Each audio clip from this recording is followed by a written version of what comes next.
Eu acho que não precisa a gente falar muita coisa sobre o que está acontecendo agora em relação à pandemia. Eu acho que é um cenário muito crítico em nível mundial. A gente tem conversado com várias pessoas de vários lugares do mundo, Europa, Estados Unidos, América do Sul. E é muito crítico o que está acontecendo. Eu acho que agora é um momento assim, muito importante, muito singular para a fisioterapia, para a gente mostrar de fato toda a nossa importância. Tá? E em cima de um contexto que é de domínio específico apenas da fisioterapia, que é a parte neuromuscular dentro da UTI.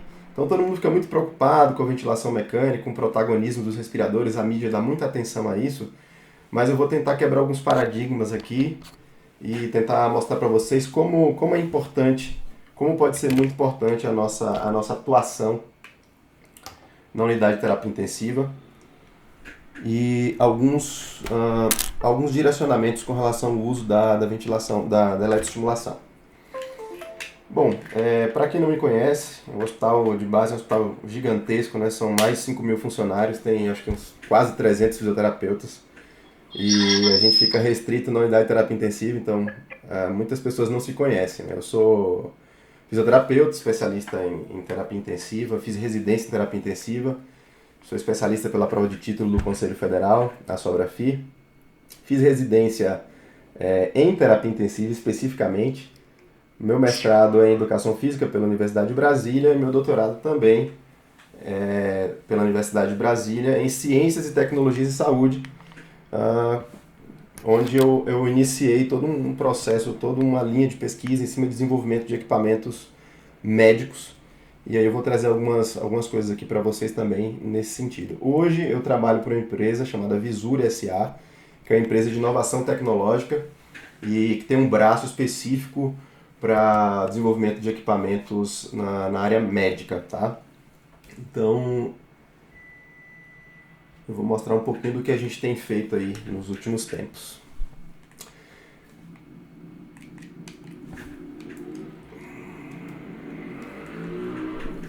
Bom, isso aqui não é nenhuma novidade para um fisioterapeuta que é especialista em terapia intensiva. A gente sabe que a evolução do manejo, né, dos pacientes internados na unidade de terapia intensiva fez com que aumentasse a sobrevida desses pacientes.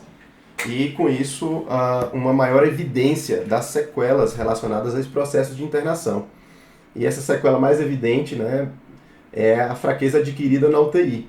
A gente sabe que os pacientes que desenvolvem a fraqueza adquirida ou fraqueza muscular adquirida na UTI, eles permanecem mais tempo em ventilação mecânica, eles permanecem mais tempo internados e nessa retroalimentação, esses pacientes também apresentam mais sequelas. Então já ficam sequelados do processo de internação e por estarem acamados, por estarem imobilizados, eles também vão apresentar um aumento ainda maior dessas sequelas funcionais.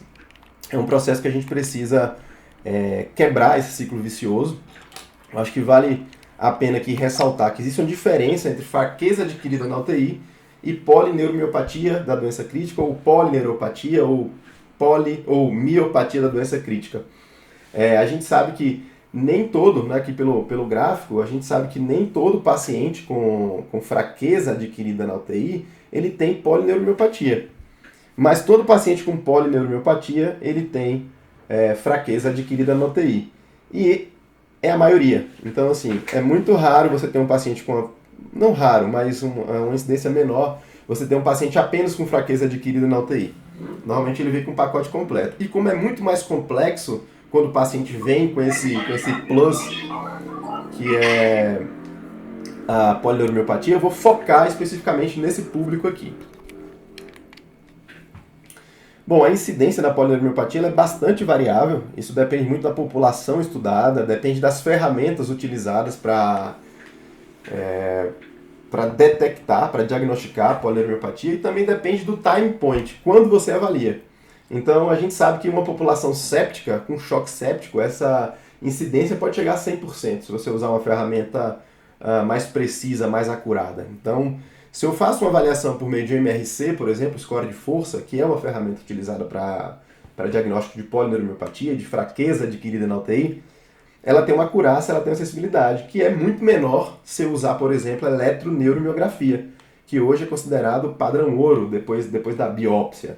Então, a depender da ferramenta, eu consigo detectar mais. Uma outra coisa, como eu já disse, é o time point. Então, se eu avalio o paciente no primeiro dia que ele entra na UTI, eu vou ter uma determinada incidência. Se eu avalio esse paciente depois do 6º dia, essa incidência ela vai aumentar. Por quê? Porque a gente já sabe que a fisiopatologia da polineuromielpatia da doença crítica está muito relacionada com uma série de fatores que levam um tempo para que essa doença se instale. E parece que essa maior incidência ela ocorre no 6º dia de internação. Já tem estudos mostrando isso, então a gente sabe que um time point importante para avaliar esses pacientes é a partir do 6º dia até o 13º dia. Bom, uma pequena revisão aqui de neurofisiologia. Aqui eu tenho um esquemático aqui do que é um nervo normal, né? Então eu tenho aqui toda a bainha do nervo, e dentro desse nervo eu vou ter os neurônios, e vou ter, e esse neurônio ele é dividido em corpo, axônio e dendritos. Esses axônios eles são recobertos pela bainha de mielina, que nesse esquemático aqui é representada por essa parte vermelha aqui no círculo. Em azul está a representação do axônio. Então vejam que um paciente, por exemplo, com Guillain-Barré, que é algo que está sendo muito evidente agora, sendo mostrado como uma consequência da Covid-19, esses pacientes eles têm destruição da bainha de mielina, porque o Guillain-Barré é uma neuropatia desmielinizante. Enquanto que o paciente que desenvolve polineuropatia, ele tem uma neuropatia axonal, ocorre a morte completa do axônio juntamente com a sua bainha de mielina. Isso vai implicar no diagnóstico por meio de neurofisiologia. Então, um paciente que tem uma neuropatia desmielinizante, eu tenho um padrão neurofisiológico que eu vou detectar no exame, e um paciente que tem neuropatia axonal, ele vai ter um outro padrão. Então, é muito importante entender essa fisiopatologia aqui, o que acontece dentro do nervo de um paciente que tem um Guillain-Barré, de um paciente que tem uma polineuropatia, ou do paciente com Covid-19 que desenvolve polineuropatia e Guillain-Barré. E aí o caos fica instalado. Vale lembrar também que o pacote normalmente ele vem completo, né? Existe uma discussão na literatura, quem vem primeiro, se é a polineuropatia ou se é a miopatia. Alguns autores defendem que elas coexistem no mesmo período.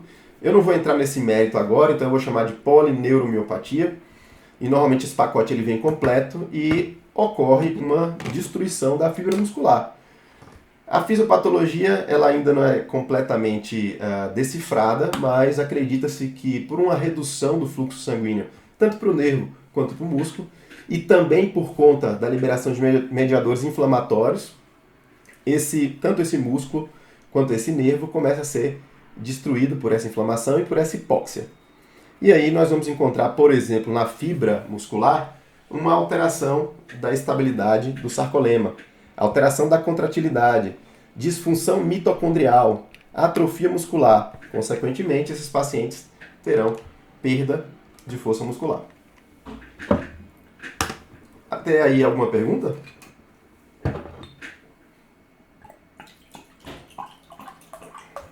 Bom, acredito... Não. Ok, já ia falar acredito que não. Ninguém respondeu?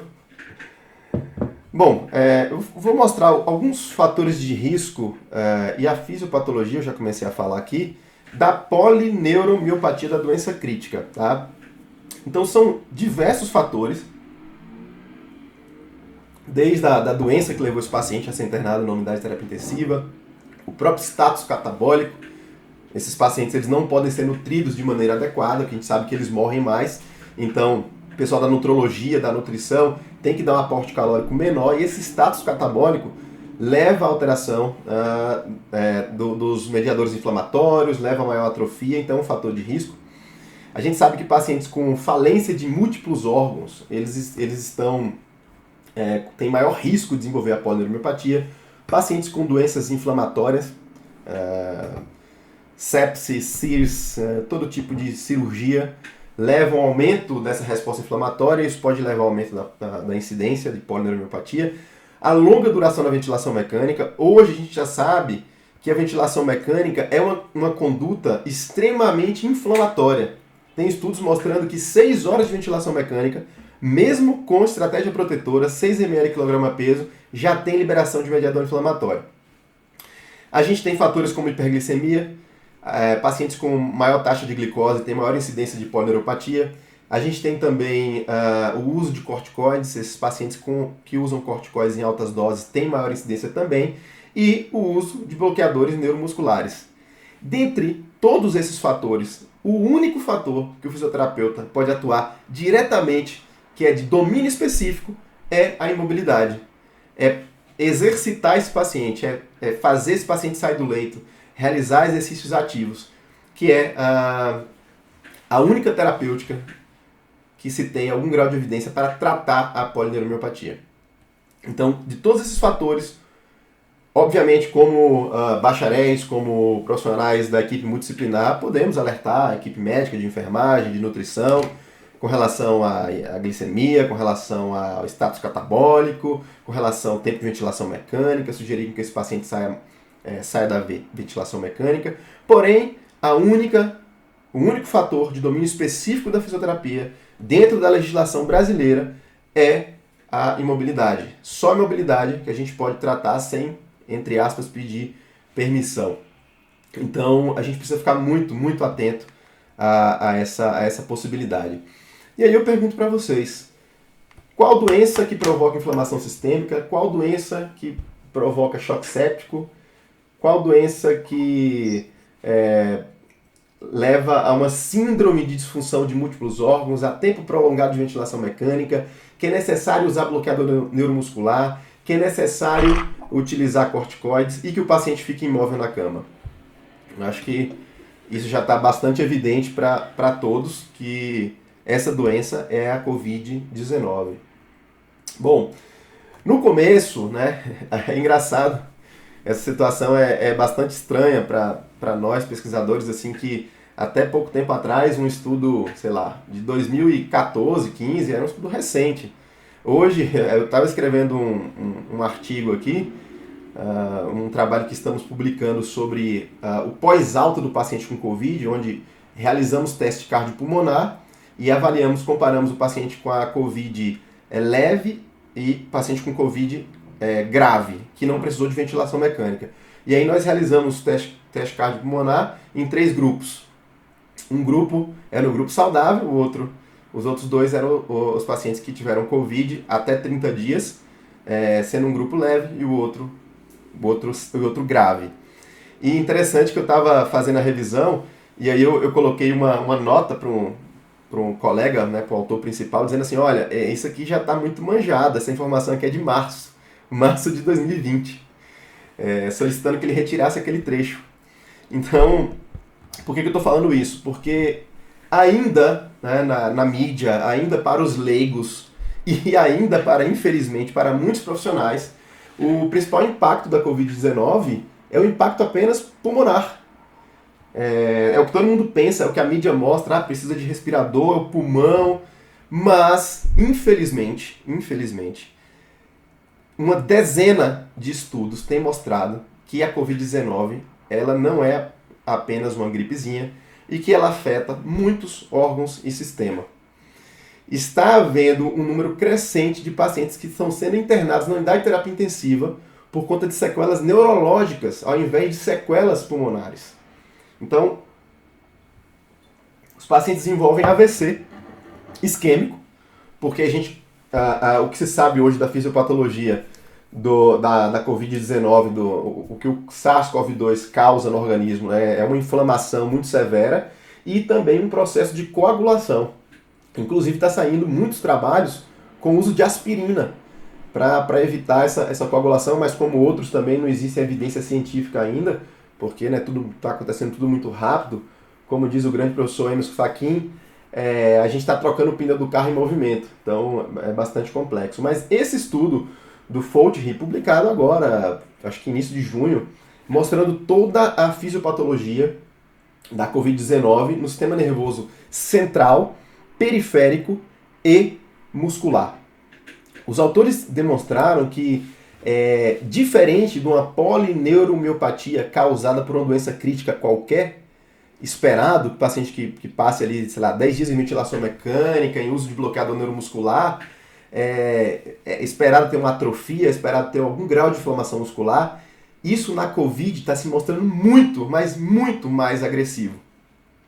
Inclusive, existe uma preocupação e existem inferências para um risco dos pacientes desenvolverem Parkinson e Alzheimer ao longo do tempo. Então, assim, eles já começaram a fazer um follow-up disso aí. Então, a COVID ela é multissistêmica. Não se trata apenas do pulmão. O pulmão é só a ponta do iceberg. E aí eu vou mostrar algumas alternativas aqui para a gente poder trabalhar esses outros órgãos e sistemas, mais especificamente a parte neurológica, periférica, e a parte muscular, que é o que nos compete de maneira específica. E aí vem uma pergunta, né? Como tratar as sequelas funcionais da fraqueza adquirida no UTI? Quer seja ela causada pela Covid-19, quer seja ela causada por qualquer doença crítica. Bom, a pergunta é simples. É por meio da reabilitação precoce. Né? Não existem remédios para tratar a fraqueza adquirida na UTI. Não tem um anabolizante que você dê para o paciente, não tem uma vitamina que você dê para o paciente que ele fique forte da noite para o dia. O único tratamento que existe para a fraqueza adquirida na UTI é a reabilitação precoce. Todos os tratamentos farmacológicos, todas as possibilidades terapêuticas são para prevenir, mas para tratar, a única ferramenta é a reabilitação precoce. A reabilitação precoce ela consiste num conjunto de técnicas para manter a função muscular, cardiovascular, respiratória por meio de exercícios físicos passivos, ativos e ou evocados, realizados durante a internação na UTI. Gravem essa palavra evocado, tá? Por quê? Porque a eletroestimulação, por exemplo, ela não é passiva, ela não é ativa, ela é evocada. É uma mescla de passivo com ativo, digamos assim.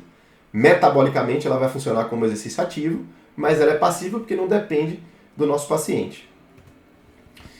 E como técnica de reabilitação precoce, eu vou exercitar esse paciente no leito, eu vou retirá-lo, vou colocar esse paciente em sedestação, vou colocar esse paciente para deambular, mas quando meu paciente está sedado ou não pode cooperar, o que fazer? Eu não posso treinar por esse paciente, porque a gente já sabe hoje, né, há um bom tempo na verdade, que a cinesioterapia passiva ela não tem efeito metabólico. Então, se eu quero preservar massa muscular, se eu quero preservar força muscular, o exercício passivo ele não tem efeito. Se você estiver fazendo exercício passivo com esse objetivo, você está jogando seu tempo fora. O exercício passivo ele tem sua função, lubrificação da articulação, um pouco de melhora na circulação, dependendo da postura que você faça, o bem-estar do paciente. Apenas, só isso, manutenção de range articular. Mas pensando em aumento do metabolismo para ganho de força e massa muscular, não tem qualquer efeito. E aí, nesses casos, entra a solução, que é a eletroestimulação elétrica neuromuscular. Então eu tenho um problema, eu preciso exercitar esse paciente, porém, o paciente com Covid vai passar aí 1 semana, 2 semanas, às vezes 3 semanas, sedados, sem poder exercitar passivamente, ativamente, e daí a única solução para esses pacientes é a eletroestimulação neuromuscular.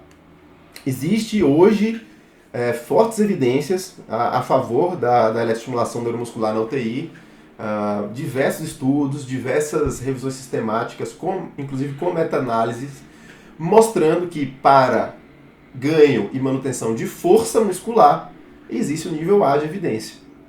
A gente não tem esse mesmo nível para ganho de hipertrofia ou manutenção da hipertrofia. Só que os novos trabalhos, já hoje, né, com conhecimento maior que a gente tem sobre dose, já começaram a mostrar que você consegue pelo menos manter a massa muscular, que já é um grande efeito. Mas pensando em força, que é o que mais importa para nós, eu não quero transformar meu paciente num bodybuilder, eu não quero que ele saia super sarado da UTI, eu quero que ele saia com força. E para isso, a eletroestimulação ela tem um nível de evidência bastante elevado. Não se justifica hoje em 2020, com o nível de evidência que se tem, não realizar a eletroestimulação. Inclusive, se você tiver um eletroestimulador na sua unidade de terapia intensiva e você não estiver fazendo, isso pode inclusive ser antiético, porque você não está ofertando para o seu paciente uma terapêutica que é sabidamente eficaz. Eu não falo nos casos dos serviços que não têm um eletroestimulador, mas onde se tem um eletroestimulador, hoje, pelo nível de evidência, pode ser considerado inclusive antiético não se realizar essa terapia. Se o meu paciente ele tem uma infecção, por exemplo, a COVID, e a gente está vendo aí, né, que pelo menos o nível de evidência que a gente tem, o antibiótico é a azitromicina, como que eu tenho azitromicina e eu não dou para esse paciente? Então é a mesma coisa, só que a gente está pensando no sistema neurológico, periférico e muscular. Recentemente, o nosso grupo de pesquisa publicou esse ensaio clínico randomizado e controlado, só para fazer um adendo aqui sobre a trajetória das nossas pesquisas no hospital de base. Eu estou no hospital de base desde 2014, entrei como pesquisador visitante, posteriormente me tornei servidor, né, público, eu sou da SESDF e estou hoje cedido para o IGSDF. E a gente começou as pesquisas lá, as pesquisas começaram em 2013 com o grupo do professor Vinícius Maldana e o grupo da professora Luciana Vieira, e depois em 2014 eu cheguei, entrei nesse grupo e dei continuidade nas pesquisas. Inclusive realizei tanto meu mestrado quanto o doutorado dentro do hospital de base. E uma coisa muito importante para falar é que nós no hospital de base, nas nossas unidades de terapia intensiva, nós realizamos condutas extremamente sofisticadas. Eu já tive a oportunidade de morar fora do país, fiz uma especialização fora do Brasil, estou o tempo inteiro viajando, estou em contato com colegas de todos os cantos do mundo, e o que a gente faz hoje nas UTIs do hospital de base é um tratamento de ponta e muito sofisticado. Então a gente já está há um bom tempo realizando a eletroestimulação na unidade de terapia intensiva, desde quando isso não era tão conhecido assim, desde quando ainda existia uma dúvida. E aí nós realizamos esse ensaio clínico randomizado e controlado, e nós conseguimos demonstrar que a partir do uso da eletroestimulação desde o primeiro dia de internação, a gente consegue reduzir a incidência da polineuromiopatía da doença crítica. Vejam nesse gráfico aqui no eixo Y, eu tenho o percentual de incidência de polineuromiopatía, e no eixo X eu tenho o número de dias a partir da admissão. Então aqui foi a avaliação nas primeiras 24 horas, aqui outra avaliação no terceiro dia, no sétimo dia e no 14º dia. Em preto eu tenho o grupo eletroestimulação, em cinza eu tenho o grupo controle. O que era o grupo controle? O grupo controle eram pacientes que realizavam a fisioterapia convencional. E o grupo eletroestimulação, além da fisioterapia convencional, eles realizavam uma sessão de eletroestimulação diária, todos os dias, por 14 dias. Então era de segunda a segunda realizando uma sessão de eletroestimulação. E vejam só o que aconteceu. Logo no primeiro dia a gente tinha até uma incidência maior no grupo eletroestimulação, e ao longo dos dias a eletroestimulação ela foi provocando um efeito curativo e preventivo, a ponto que no 14º dia nenhum dos 30 pacientes do grupo tratamento eletroestimulação desenvolveram a polineuromiopatía, enquanto que no grupo controle, mesmo fazendo a fisioterapia de ponta, intensiva e ostensiva, esses pacientes só aumentaram, só ocorreu nesse grupo controle um aumento na incidência da polineuromiopatía. Então o que eu quero dizer para vocês a cinesioterapia passiva, ela, por não aumentar o metabolismo, ela não consegue prevenir a fraqueza adquirida na UTI, não consegue prevenir e nem tratar tanto a fraqueza adquirida na UTI quanto a polineuromiopatía da doença crítica. E aí mostrando algumas evidências, já pensando aí em termos de desmame da ventilação mecânica, esse é um trabalho clássico do grupo grego, da Christina Holtz, publicado em 2010, onde eles mostraram uma redução, uma diferença de 2 dias no tempo de desmame da ventilação mecânica nos pacientes que fizeram eletroestimulação, comparados aos pacientes que fizeram apenas cinesioterapia passiva e exercícios, fisioterapia convencional, digamos assim. Já esse outro trabalho aí, que é um pouco mais recente, um trabalho de um grupo brasileiro, pessoal lá do Rio Grande do Sul, publicado em 2017, eles mostraram que o tempo de estadia na UTI chegou a ser 6 dias a menos no grupo que fazia eletroestimulação, quando comparado ao grupo controle. Não só isso, um outro trabalho aqui também, recentemente publicado, agora em 2019, numa grande revista que é a Critical Care, mostrando que a eletroestimulação, o grupo que fazia eletroestimulação, tinha um tempo de permanência significativamente menor, tempo de permanência na UTI, significativamente menor do que os pacientes do grupo controle que faziam fisioterapia convencional. Vejam aqui na tabela que no 25º dia, apenas 22% dos pacientes do grupo controle haviam tido alta. Enquanto que, nesse mesmo período, 80% dos pacientes do grupo eletroestimulação haviam tido alta. Já no 35º dia, apenas 38% dos pacientes do grupo controle tinham tido alta da UTI, enquanto que todos os pacientes do grupo eletroestimulação haviam tido alta da unidade de terapia intensiva. Aí eu pergunto para vocês, por que essa terapia ela não está difundida mundialmente? Por que as pessoas não realizam eletroestimulação?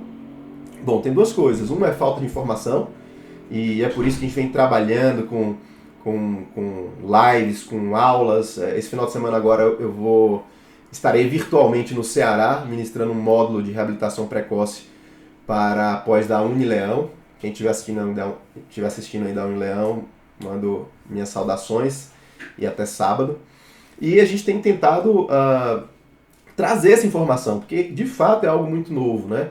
Em tecnologia, em inovação tecnológica, em ciência, tudo que se comprova eficaz, sabidamente eficaz, leva em torno de 15 anos para entrar na prática clínica corrente. Então, o primeiro estudo eficaz foi publicado, o primeiro ensaio clínico foi publicado em 2010. Então, assim, até aí 2025 é o time para os grandes centros de pesquisa, serviços de ponta como o nosso hospital de base, utilizarem essa ferramenta como uso corrente nas suas unidades de terapia intensiva. Esse é um outro trabalho também muito recente, agora publicado em 2020, por um grupo aqui da Universidade de Brasília, capitaneado pelo professor Gerson Cipriano, foi um trabalho de doutorado de um aluno dele, mostrando que o grupo que fazia eletroestimulação e exercícios resistidos tinha um tempo muito consideravelmente inferior, olha só, quase 10 dias, aproximadamente 10 dias, a menos de ventilação mecânica do que o grupo que fazia a fisioterapia, que ficava no grupo controle. Então, a gente tem evidência suficiente para iniciar a eletroestimulação na unidade de terapia intensiva. Se você tem equipamento, não há por que não começar a realizar essa terapêutica. E aí eu falei para vocês, mostrei uma série de evidências. Alguém pode estar se perguntando, tá, mas tudo bem, o que é que você tem de uso de eletroestimulação na Covid-19? Bom, nós ainda não temos nenhum ensaio clínico randomizado, controlado, duplo cego, até porque um estudo assim, o meu ensaio clínico, o trabalho do meu doutorado, eu levei 2 anos realizando a pesquisa. Então não se faz um ensaio clínico randomizado, controlado, em 2 meses. Tá? Então assim, é bastante complexo. Não existem ainda evidências, níveis de evidências A, porém a gente vem trabalhando com uma série de inferências e a gente nós estamos para começar um ensaio clínico agora, coordenado aí, um multicentro, coordenado pelo professor Emerson Fachin, que envolve hospitais de Minas Gerais, e envolve hospitais de São Paulo e hospitais aqui de Brasília. Então isso vai sair em algum momento, mas hoje nós não temos um ensaio clínico randomizado e controlado. Tudo que a gente tem hoje são recomendações. Então quando a gente pensa em medicina baseada em evidências, quando a gente pensa em cuidados baseados em evidência científica, a gente tem que levar em consideração as publicações que existem, e lá no nível mais baixo existe a indicação de especialista, que é nível D de evidência, mas é uma evidência. Então a gente tem que considerar isso. As pessoas têm uma tendência de se não for estudo randomizado controlado, não tem nenhum valor. Não, isso não é verdade. A opinião do especialista tem valor. Ela tem um valor e é o nível D de evidência. Se você tem um randomizado controlado sério, é nível A de evidência. E eu gosto muito de uma frase de um cosmonauta, de um astrônomo americano, o Carl Sagan, que ele usava a seguinte frase: a ausência de evidência não é evidência da ausência. Então, para eu dizer que algo não funciona, eu preciso provar. Então, a partir daí, se eu faço um estudo e aquilo não dá certo, então realmente não existe evidência. A evidência é contrária àquele uso. E não é o caso para a eletroestimulação. A gente tem tido resultados fantásticos com vários colegas. Cito aqui o professor Francimar Ferrari, de Recife, que revolucionou o tratamento dos pacientes com Covid lá. A gente está começando, para quem é de fora, a gente está vamos começar a eletroestimulação na unidade de Covid agora no hospital de base, porque a Covid explodiu agora em Brasília. Mas até junho, início de junho, nós estávamos tranquilos. E essa sazonalidade aí, dependendo... Oi, alguém quer falar alguma coisa?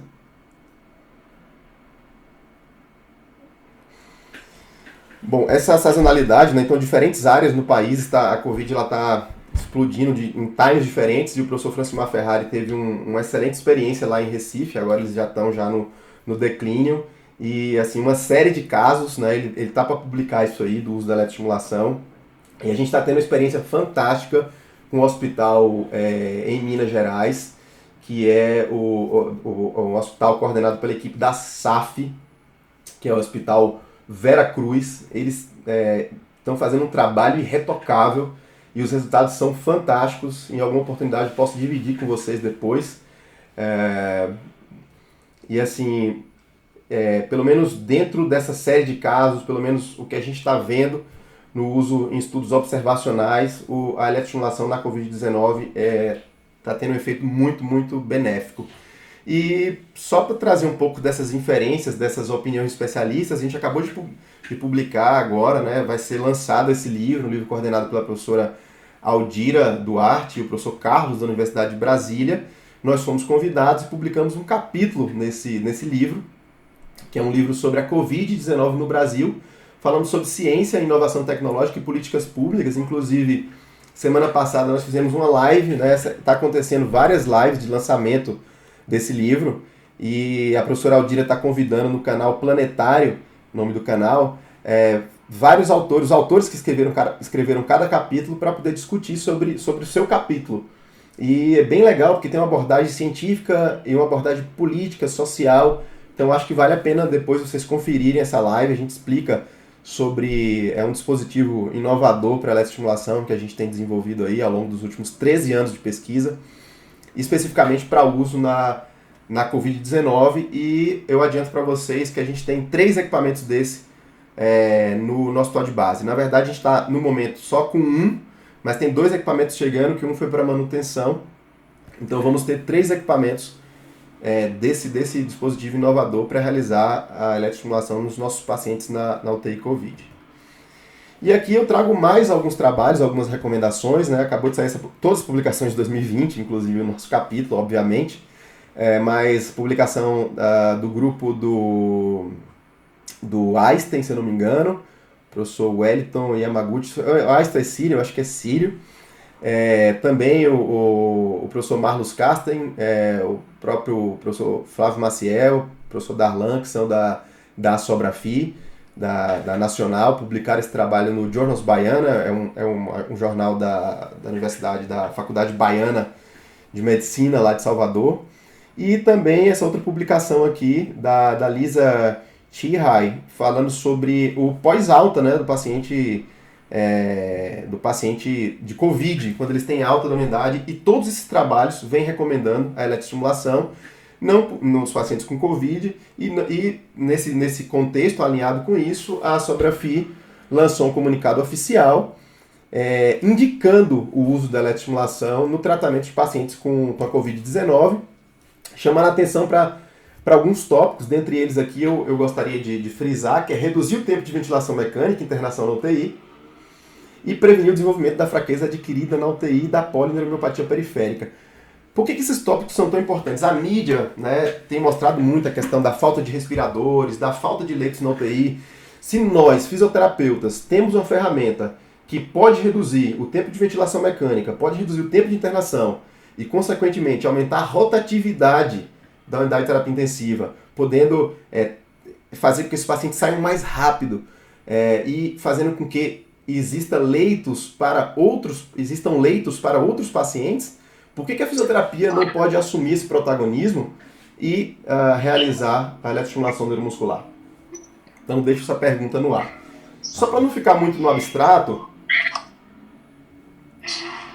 tem alguém com o microfone aberto, se quiser fazer a pergunta pode ficar à vontade.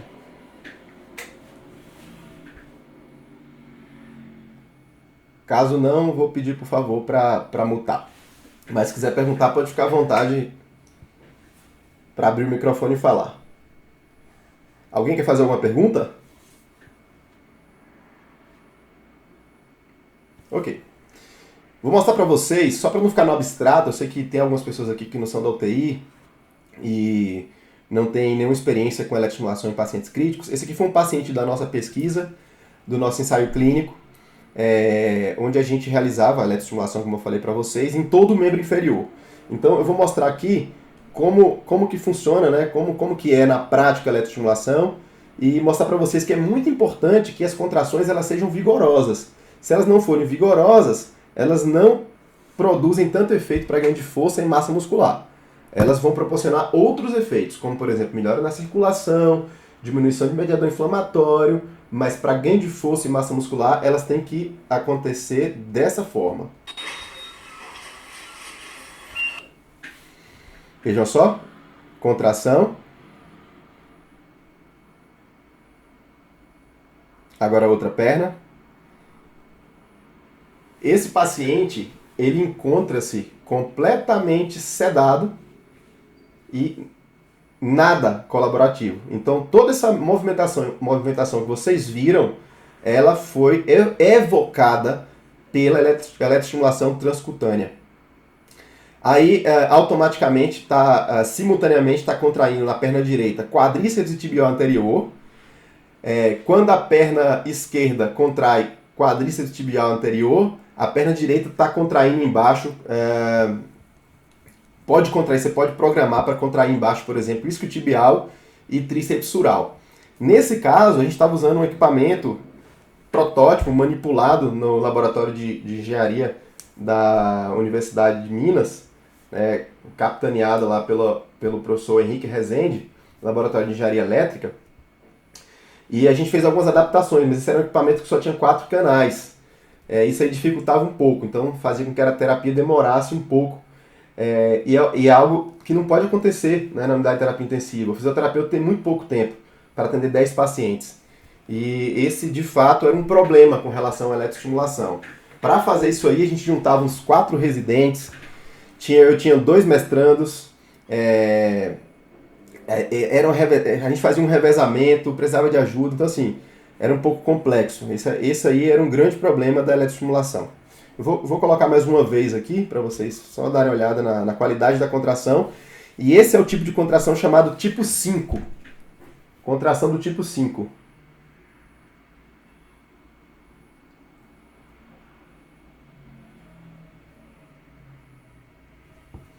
Esse é um paciente com TCE grave, totalmente sedado e não colaborativo. E aí, entrando um pouco mais na parte prática, como prescrever a eletroestimulação em pacientes críticos, né? Como que eu faço essa eletroestimulação? Beleza, eu vi, é muito lindo, funciona, tem evidência científica, mas em quem eu vou fazer? Quando e como eu vou fazer? Essas são perguntas bastante complexas, eu vou tentar responder, mas para a gente poder responder isso de maneira com um grau elevado de evidência, isso vai levar bastante tempo, nossas projeções aí em torno de 20 anos de pesquisa para chegar assim, na dose ótima, para saber assim, olha, é essa pessoa, você tem que fazer tantas vezes por dia, a intensidade é essa, a largura de pulso é essa, a frequência é essa, isso vai levar um bom tempo, mas, por outro lado, eu já trago boas notícias dizendo que a gente já tem uma ideia do que é uma dose eficaz. Nós não sabemos ainda qual é a melhor dose, mas a gente já sabe uma dose eficaz e eu vou tentar mostrar isso para vocês. Bom, essa é uma pergunta, quem e quando, a gente tem que levar em consideração alguns detalhes, mas adianto para vocês que todo paciente restrito ao leito é um candidato em potencial para receber a eletroestimulação. Porém, eu tenho que levar em consideração, além das questões clínicas, eu tenho que levar em consideração a questão operacional. Então, se eu estou com a unidade muito cheia, 10 leitos, eu estou sozinho, todos os pacientes tendo problemas, eu não vou conseguir fazer eletroestimulação em todos. Então, eu vou ter que selecionar os melhores pacientes, os pacientes que têm uma indicação melhor. São vários parâmetros, são vários parâmetros fisiológicos. Eu não vou detalhar todos aqui. Essa aula vai ficar gravada, depois vocês podem olhar e depois se alguém tiver dúvida a gente pode bater em cada ponto aqui, porque senão a gente vai estender demais a aula. Mas basicamente eu posso falar para vocês que esse paciente precisa ter estabilidade clínica. E o que seria essa estabilidade clínica? Seria estabilidade hemodinâmica, uma estabilidade laboratorial e uma estabilidade nutricional. Então, eu vou ter que usar muito meu bom senso a partir dessas variáveis, que não são contraindicações absolutas. Então, eu tenho que entender que não é porque meu paciente está com 70% da frequência cardíaca de repouso batendo ali em 70% que eu contraindico categoricamente a eletroestimulação. Eu preciso entender o que está levando essa frequência cardíaca a atingir os 70%. Será que não é dor? E será que essa dor não é no braço, por exemplo, no acesso venoso no braço? Uma vez que eu corrijo isso, uma vez que esse paciente recebe analgesia, por que não realizar a eletroestimulação no membro inferior? Então, só para vocês entenderem a complexidade desse slide, que aí eu acho que quando a gente estiver implantando a eletroestimulação na UTI Covid, a gente vai fazer um treinamento específico com a nossa equipe do hospital de base. Uma coisa importante para falar também é que a gente tem que entender a condição metabólica do paciente. Tá? As pessoas estão começando a voltar a fazer exercício agora, né? Os parques estão reabrindo aqui em Brasília, apesar de a gente estar no olho do furacão. Mas as pessoas devem estar sentindo aí as dores, né? Pós-exercício, tendo algumas dificuldades de performance. Esse grupo americano, o Igno Samilan, e o Paul Windmeyer, eles desenvolveram uma técnica que consegue medir o glicogênio muscular. Por que o glicogênio muscular é tão importante? O glicogênio muscular está para o nosso corpo como o tanque de gasolina está para um carro. Então, se eu vou fazer uma viagem para o Peru, estou indo lá visitar meus amigos lá da Sopeft, pego meu carro, saio daqui de Brasília e vou até Lima, encontrar com todos lá. Encontrar com o Milton, com o Abraão, com o Jorge. Eu tenho que saber a distância, Brasília-Lima, e tenho que saber quanto meu carro consome de gasolina e tenho que botar gasolina nesse carro. Então o glicogênio é isso. Se eu sei quanto de glicogênio tem, eu tenho ideia de quanto ele vai aguentar. Só que antes desse trabalho do Samilan, a única maneira de medir o glicogênio era por biópsia. Então enfiavam uma cânula de biópsia, rasgava aquele músculo, lesionava aquele músculo e aí media o glicogênio. Como que eu iria fazer isso com um paciente, com um atleta e depois realizar o exercício? Não pode, ele tem que ficar de repouso para cicatrizar. Então essa técnica que eles desenvolveram foi uma técnica bastante revolucionária e dá um subsídio para a gente poder medir esse glicogênio por meio de ultrassonografia, sem cortar o paciente, sem lesionar o paciente e saber se ele tem condições ou não de realizar a eletroestimulação. Uma coisa que eu chamo a atenção para vocês é que no momento de uma doença crítica, uma polineuropatia com inflamação, aquela fase inicial super aguda, esses pacientes chegam a ter, numa escala arbitrária aqui, sendo que uma pessoa sedentária em repouso tem um valor médio de reserva de 65, um paciente crítico chega a ter 4 de glicogênio no músculo. Se você dá uma carga para esse paciente, você pode estar fazendo heterogenia, você pode estar levando ao catabolismo. Essa era uma briga constante que eu tinha em algumas unidades de terapia intensiva, que o pessoal, de uma maneira assim, bastante automatizada, queria sair andando com todo mundo, fazendo exercício com todo mundo, querendo mostrar serviço. E muitas vezes você não fazer nada é fazer tudo. Então você tem que entender a condição clínica desse paciente, para a partir daí realizar eletroestimulação, realizar exercício resistido. Então, uma série de fatores, olhar o lactato, ver como está a perfusão desse paciente, ver como está o aporte calórico, ver com o pessoal da nutrição se aquela caloria que está sendo dada, se esse paciente está conseguindo absorver, eles têm exames para isso. Então é muito importante entender esse metabolismo. Uma outra coisa importante quando a gente vai eletroestimular um paciente crítico, principalmente aqueles que já estão mais crônicos, é que eles têm um risco maior de fazer lesões, microlesões musculares. A microlesão ela é fisiológica, e ela é fundamental para gerar hipertrofia. Só que se eu passo da conta e faço muita microlesão, eu posso levar esse paciente a uma doença chamada rabdomiólise. Então esse paciente ele pode fazer alteração da função renal, esse paciente desenvolve febre e muitas dores, e enfim, é uma enfermidade muito grave e a gente tem que evitar. Então vale um alerta aqui, que apesar de eu ter que buscar contrações vigorosas nesses pacientes, eu tenho que exercitar o paciente. Se ele é crônico, se ele está muitos dias, vamos lá, mais de 4 dias deitados lá na cama, a gente já tem que tomar cuidado. Essa imagem é de um estudo experimental com ratos. Em A tem um ratinho que estava ativo, que estava lá na gaiolinha lá caminhando, correndo para um lado e para o outro. E B, a imagem de microscopia eletrônica da fibra muscular do ratinho que estava com a pata imobilizada. Eles treinaram esses dois ratos com cargas relativas iguais. Eles mediam a força do rato e a partir daí estabeleciam uma carga de 70% da força daquele rato. Então se o rato A tinha 100 Nm de força, vamos lá chutar, eles colocavam uma carga de 70. Se o rato de baixo tinha 10, eles colocavam uma carga de 7. E aí eles realizavam a mesma quantidade de repetição. Mas vejam a diferença na extensão da lesão. Essa área cinza borrada, tanto em cima quanto embaixo, que está circulada em amarelo, é o tamanho da área de lesão.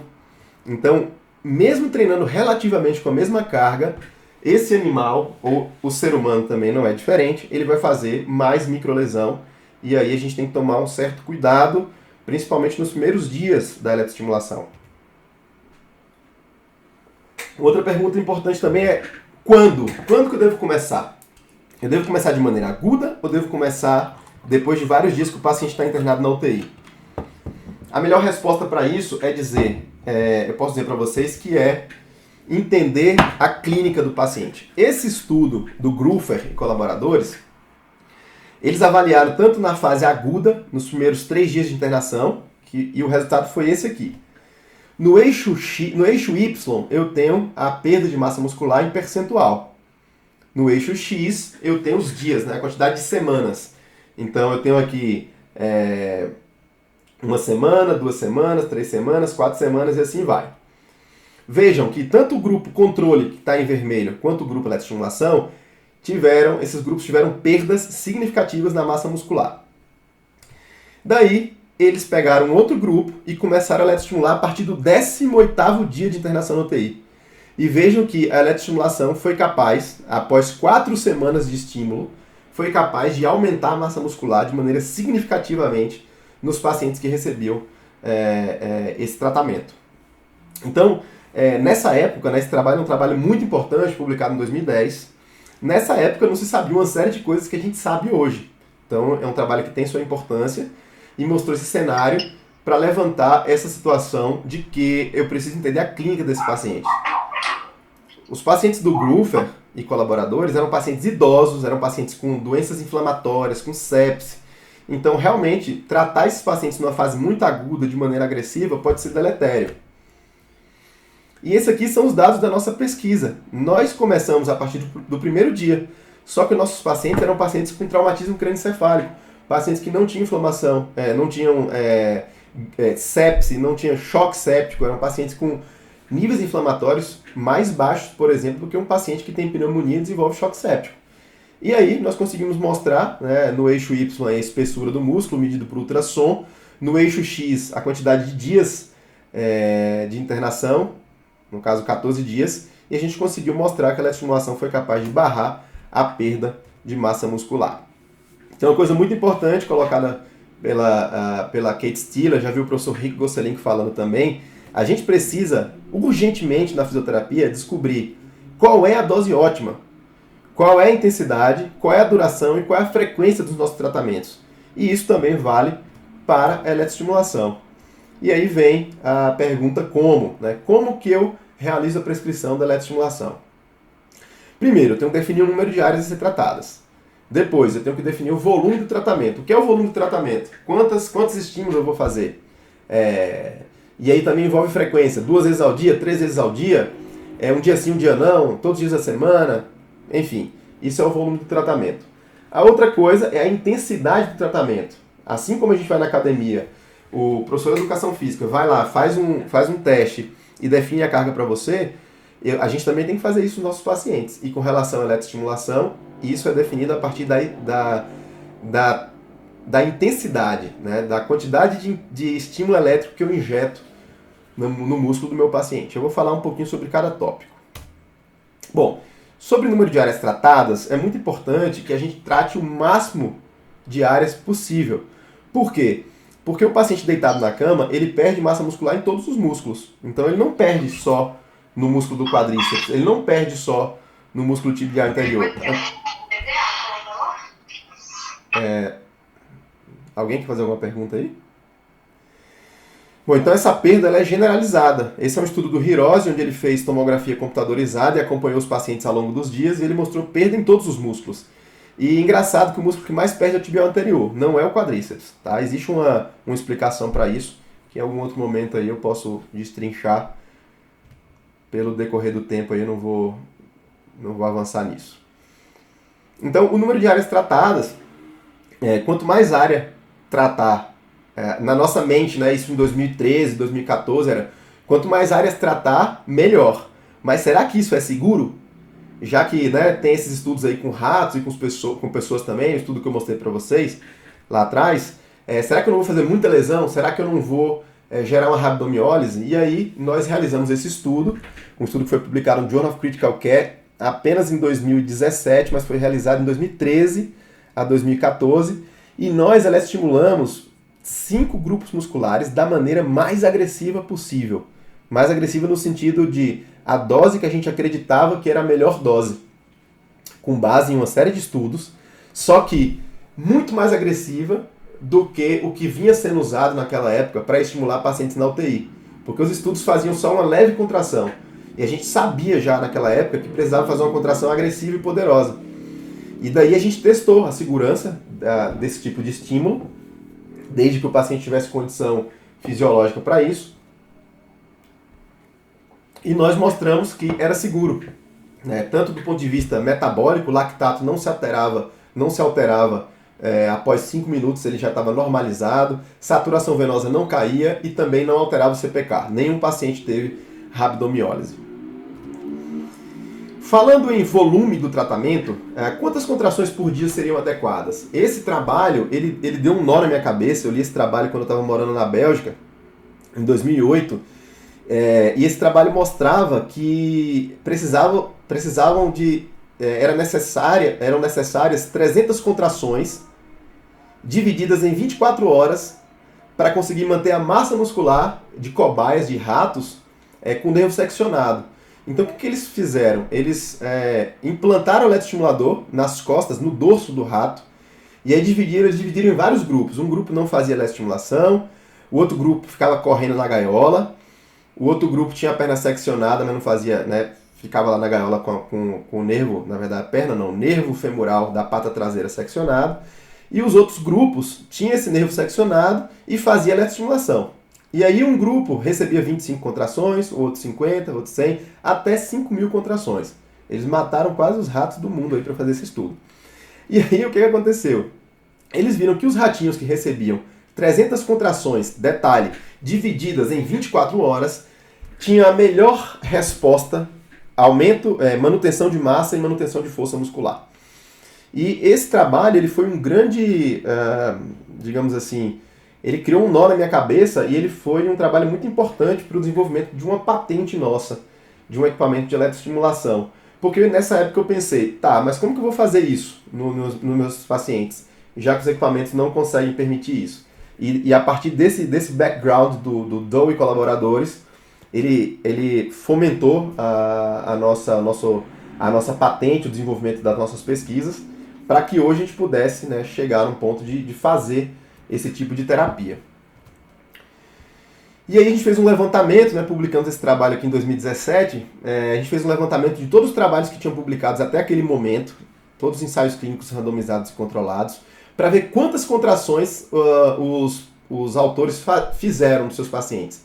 E a gente viu que a mediana de contração eram 225 contrações. Só que detalhe, em um tempo de 30 a 60 minutos. Nós acreditamos hoje, assim, fortemente, que isso é muito agressivo, que isso pode gerar efeitos deletérios. Inclusive, se eu pegar alguém aqui que está na pandemia, normal, caminhando, se alimentando bem, mas sem fazer atividade física, e setar um eletroestimulador e fazer 225 contrações em 60 minutos, eu vou detonar a fibra muscular dessa pessoa. Imagine isso num paciente na UTI. Então tem que tomar bastante cuidado com essa questão do volume.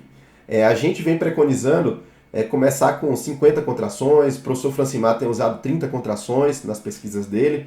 Então a gente tem que pensar em começar com níveis mais baixos, assim como na academia, e a partir do momento que essas pessoas, que esses pacientes começam a evoluir, aí a gente vai aumentando esse número de contrações. O professor Mafiuletti, que é um grande nome aí do uso da eletroestimulação para ganho de força e massa muscular, publicou um trabalho muito interessante na Archives, em 2018, e eles trazem uma frase muito emblemática, que é assim, que a magnitude da força muscular evocada é o único marcador, hoje, de dose da eletroestimulação, para determinar um tratamento eficaz quando se pensa em aumento de força e massa muscular. Então, aquilo que eu falei para vocês, se eu gero uma contração muito baixa, eu não consigo aumentar a força e não consigo prevenir perda de massa muscular. Eu posso buscar outros efeitos, né? Melhorar a circulação, diminuir mediador inflamatório, mas ganho de força e massa muscular só com contrações efetivas. E daí existem 3 parâmetros para a gente poder brincar, para poder gerar contrações mais vigorosas, que são a amplitude, ou seja, a intensidade de corrente que eu coloco, a frequência, né, de pulso, quantas vezes esse pulso é injetado no músculo do paciente, e a largura do pulso. Eu vou falar rapidamente de cada um. Eu prometo que a gente está quase acabando. A frequência, a gente sabe que frequências tetânicas elas começam a acontecer a partir de 20 Hz. Então até lá, se eu coloco um estímulo com uma frequência abaixo de 20, eu vou ver contrações assim. Como diz o professor João Durigan, ninguém vai para academia e fica treinando assim. Você pega o peso e faz uma contração vigorosa. A mesma coisa tem que se seguir com a eletroestimulação. Então eu vou ter que buscar frequências que gerem contração tetânica. Normalmente tem sido usado aí nas pesquisas um range de frequência que varia entre 35 a 100 Hz. Sendo que os estudos que tiveram melhores resultados na UTI utilizaram 100 Hz de frequência. A gente sabe que frequências mais altas, elas geram mais altas no sentido de 20 a 100 Hz, né? Que é considerado uma frequência, são consideradas baixas frequências isso, mas pensando de 20 a 100 Hz, quanto mais eu aumento essa frequência, maior a taxa de fadiga. Então, há uma possibilidade de você iniciar o tratamento com uma frequência menor e ir aumentando essa frequência ao longo do tratamento, mas também há uma possibilidade de você já começar com 100 e dar mais tempo de repouso, dar mais tempo off. Essa é uma outra possibilidade, sabendo que 100 Hz vai gerar mais fadiga. Falando um pouco da largura de pulso, é muito interessante isso. Esse é um trabalho, uma linha de pesquisa inovadora que a gente está encabeçando aí mundialmente, né? Nós brasileiros que desenvolvemos isso, essa linha de pesquisa em UTI, e isso tem trazido informações muito significativas. A gente fez esse trabalho no hospital de base, aqui em Brasília, na UTI trauma. Então, assim, a gente faz coisa boa no Brasil, a gente tem que ficar esperto com isso, né? Não achar a gente está atrasado cientificamente, não existe mais isso. O que existe é você sentar na cadeira e estudar, e buscar fomento, tem dinheiro do governo, tudo isso foi feito com dinheiro do governo, você estar com as pessoas certas, é você estudar e você fazer. Então não tem essa. Publicado na revista americana, de fator de impacto considerável, uma revista renomada, trabalho realizado no hospital de base. O que a gente viu nesse trabalho? Nós vimos que para você excitar o músculo do paciente, você tem que descobrir o limiar. E você descobre o limiar a partir da medida da cronaxia. Então a maioria dos estudos publicados até esse momento aí, eles estabeleciam uma largura de pulso fixa, por exemplo, 200 microsegundos, 300 microsegundos, 400 microsegundos, e estimulava o paciente. Se eu não acho esse limiar de excitabilidade, eu não consigo excitar esse músculo, e a contração vai ser, eu consigo excitar menos ou não consigo excitar, e essa contração vai ser menos vigorosa. Então, eu preciso descobrir esse limiar para setar no equipamento, para a partir daí eu conseguir excitar e gerar uma contração mais vigorosa no músculo desse paciente. E aí, só para vocês terem como exemplo, né, aqui o gráfico A, a gente está mostrando aí esse limiar de excitabilidade, que nada mais é do que a cronaxia, ao longo dos dias. Esse trabalho nós acompanhamos 40 pacientes ao longo de 2 semanas, todos os dias, né, mas mais especificamente dias 1, dia 7, dia 14, a gente ia lá e fazia o teste de eletrodiagnóstico de estímulo. E a gente percebeu que ao longo dos dias, quando o paciente não faz estimulação elétrica neuromuscular, quando ele só faz fisioterapia convencional, essa excitabilidade vai piorando. O músculo vai se tornando menos excitável. Por quê? Porque ele está desenvolvendo uma miopatia, ou uma polineuromiopatía. E nós encontramos valores de até 10 mil microsegundos. Então, como que eu vou conseguir excitar o músculo de um paciente se eu seto uma largura de pulso de 400, sendo que o limiar dele é 10 mil? Então, é extremamente importante fazer o teste de eletrodiagnóstico de estímulo antes de começar a estimular um paciente na UTI. E aí, com base em todo esse conhecimento, né, alguns pesquisadores vêm mostrando que existe um conceito, existe um paradigma denominado Wide Pulse High Frequency, que é um estilo de estimular com larguras de pulso um pouco mais altas e frequências um pouco mais altas, em torno aí de 100 Hz e larguras de 1000 microsegundos, porque a partir desse paradigma você consegue evocar contrações mais fortes e, consequentemente, gerar melhores resultados de ganho de força e massa muscular. Aqui foi um trabalho interessante de um grupo japonês, onde eles estimularam pacientes com os mesmos parâmetros de largura de pulso e frequência, só que um grupo, eles evocavam a contração 30% da força voluntária máxima, medido no equipamento isocinético, né, no Biodex. E um outro grupo, eles estimulavam com intensidade maior para gerar uma contração de 60% da força máxima. Veja os resultados. O grupo em preto eu tenho depois, em branco, né, eu tenho antes. Vejam aqui nesse gráfico daqui de cima, eu tenho a descrição aqui de força muscular.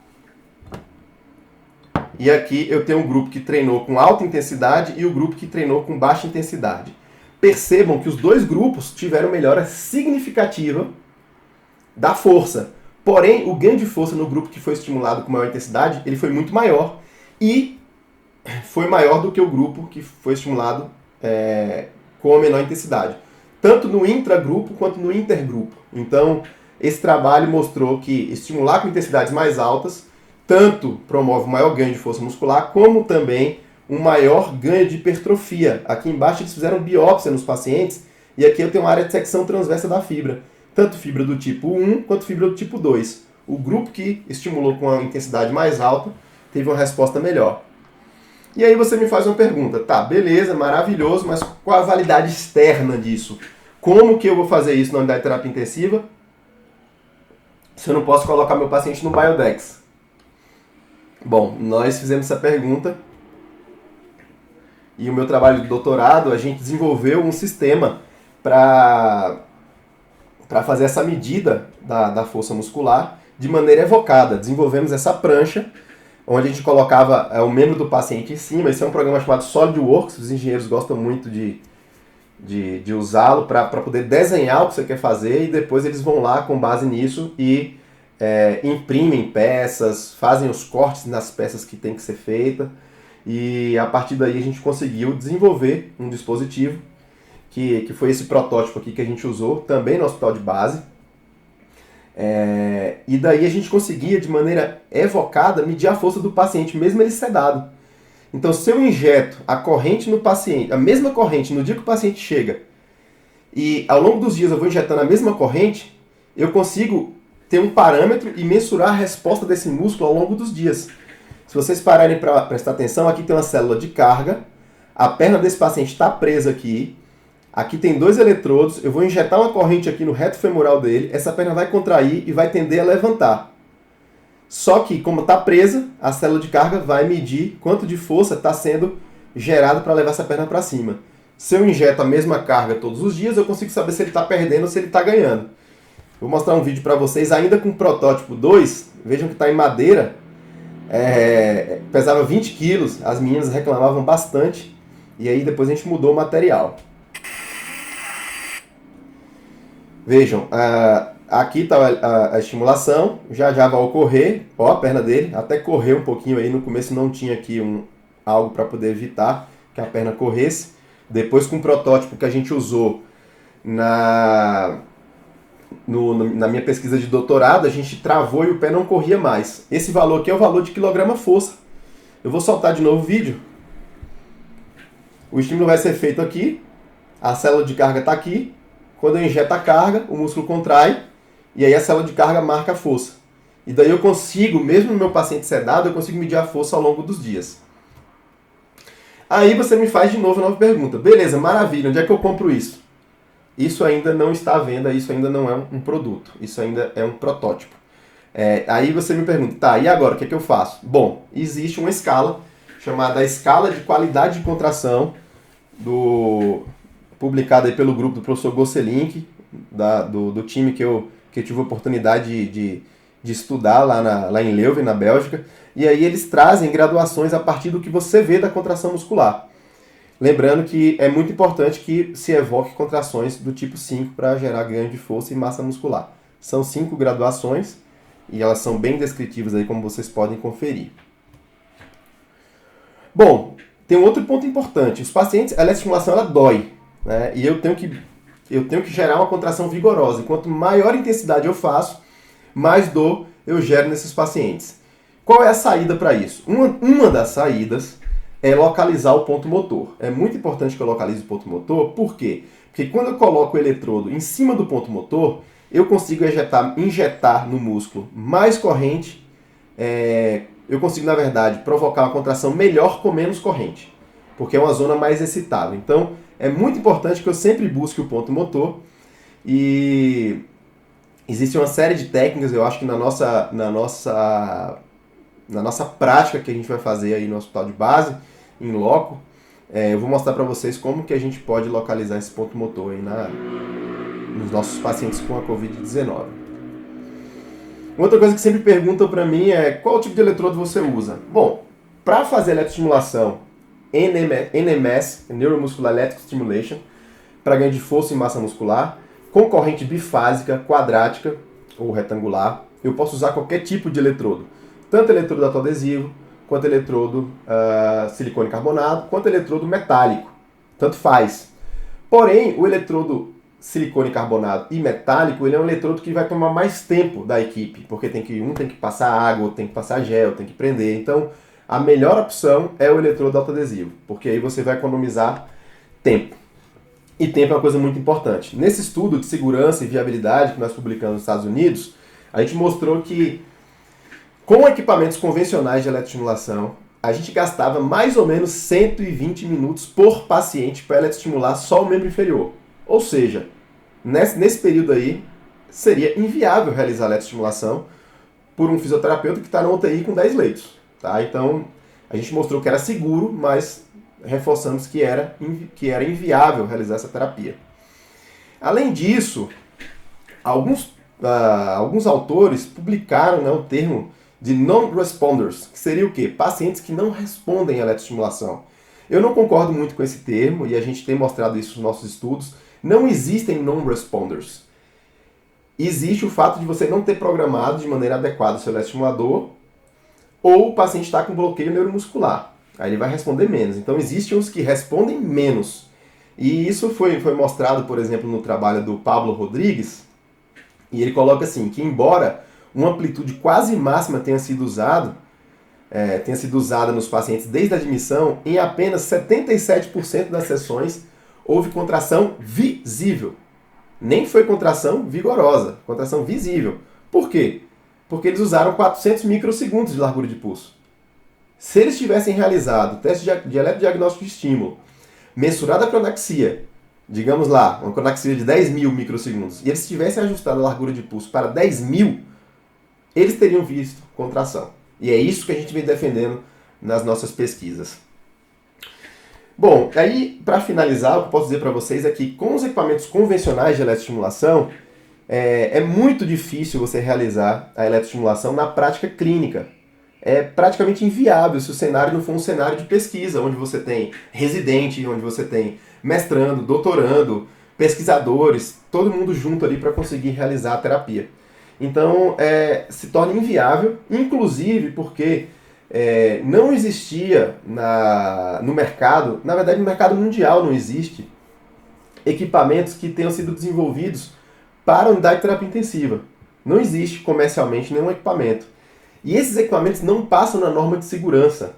Então, se você está aplicando de maneira clínica, você pode estar, de alguma maneira, infringindo normas técnicas e éticas, porque você pode estar colocando esse paciente em risco por conta da radiação eletromagnética, que vai afetar outros equipamentos na unidade de terapia intensiva.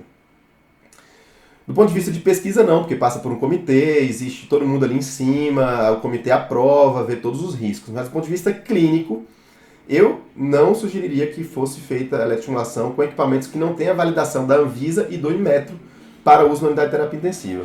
E aí, nesse contexto, ao longo de vários anos, a gente veio trabalhando para desenvolver um equipamento que pudesse preencher esses pré-requisitos. Foi aí que nós desenvolvemos um dispositivo que não pode ser chamado de eletroestimulador, porque ele envolve o desenvolvimento de uma série de inovações e features que não se enquadrariam nisso. E ele foi batizado, de Samina, que é um sistema de ativação e monitorização neuromuscular automático. Existe um automatismo para poder facilitar a execução da eletroestimulação na UTI. Esse equipamento, boa parte da pesquisa dele foi desenvolvido no hospital de base. Então, a tecnologia 100% nacional, uma tecnologia brasileira, feita por brasileiros, peças brasileiras, tudo desenvolvido aqui. É um equipamento com 12 canais, um equipamento que chega a 240 mAh de intensidade. Você consegue tem uma feature para localizar o ponto motor, tem uma feature para eletrodiagnóstico de estímulo, detectar cronaxia, Hellbase. A gente consegue fazer curva, intensidade e duração. Então, de fato, é um dispositivo que foi desenvolvido para a unidade de terapia intensiva. E, no final das contas aqui, para a gente fechar com, entre aspas, uma receita de bolo, já para vocês começarem a pensar aí no protocolo. Cássia, doutora Cássia aí, nossa colega fisioterapeuta do Hospital de Base, está finalizando o desenho do protocolo para UTI Covid. A gente já tem um protocolo para a unidade de trauma, que era a unidade que a gente fazia os estímulos, mas ela está fazendo um específico para Covid e deve terminar nos próximos dias. E aí eu vou sugerir um protocolo aqui, obviamente que isso pode variar, depender do estado clínico do paciente. Essa é a tela do equipamento, do RICE, o equipamento que está no hospital de base, onde a gente faz a programação dos parâmetros. Então, assim, um protocolo, uma linha de raciocínio para um protocolo seria mais ou menos isso. Então, eu tenho que olhar para o meu paciente da seguinte forma: ele tem risco de fraqueza adquirida na UTI? Ou ele já tem a fraqueza adquirida na UTI instalada? Se sim, esse paciente é um candidato a fazer eletroestimulação. E aí eu vou para a estabilidade clínica. Esse paciente tem estabilidade clínica, hemodinâmica, metabólica, laboratorial? Sim. Aí eu vou instituir a eletroestimulação. Primeira coisa, procuro o ponto motor. Encontrei o ponto motor, vou setar os meus eletrodos na localização do ponto motor. Vou tentar eletroestimular o maior número possível de grupos musculares. Sei lá, consigo eletroestimular 5? Maravilha. Consigo eletroestimular 2? Tudo bem.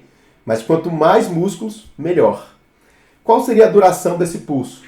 Então, a gente poderia usar pulsos aí variando entre 400 a 1000 microsegundos.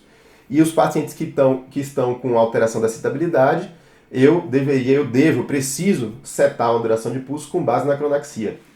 Qual o nível de frequência? Você pode usar frequências aí variando entre 50 a 100 Hz, mas como eu já falei para vocês, os estudos com melhores resultados têm utilizado frequências em torno de 100 Hz. Intensidade. Eu tenho sempre que buscar contrações do tipo 5, pelaquela escala dos Sérgio e colaboradores. Nem sempre eu devo fazer isso desde a primeira sessão, e nem sempre eu vou conseguir. Seja porque o paciente está com dor, quer seja porque esse paciente está com bloqueador neuromuscular, quer seja porque ele está acamado há muitas semanas, e gerar uma contração tão vigorosa assim pode ser deletério. Eu vou estabelecer tempo on variando aí de 5 a 10 segundos, vou estabelecer tempo off né, para dar tempo a esse músculo repousar de 3 a 5 vezes o tempo on, ou seja, se eu coloco 10 segundos e se eu coloco um tempo off 3 vezes mais, ele vai ter 30 segundos de repouso. Então eu vou fazer contrações aí variando de 30 a 90 contrações. Tem casos, sei lá, o paciente está com cianose, está usando droga vasoativa, está instável hemodinamicamente. Eu posso fazer 10 contrações mais leves, buscando, por exemplo, melhorar a circulação.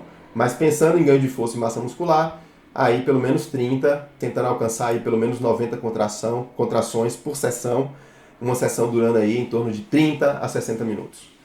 Eu posso fazer uma sessão ao dia, eu posso fazer 2 vezes ao dia, lembrando que no começo eu vou fazer uma, podendo ser todos os dias ou pelo menos 3 dias por semana. O ideal é que seja aí 7 dias, mas tem trabalho mostrando efeito com 5 dias, uma vez ao dia, 5 por 5 dias, repousando sábado e domingo. E com esse protocolo, existem evidências suficientes para mostrar que a eletroestimulação nesses pacientes em UTI ela é eficaz.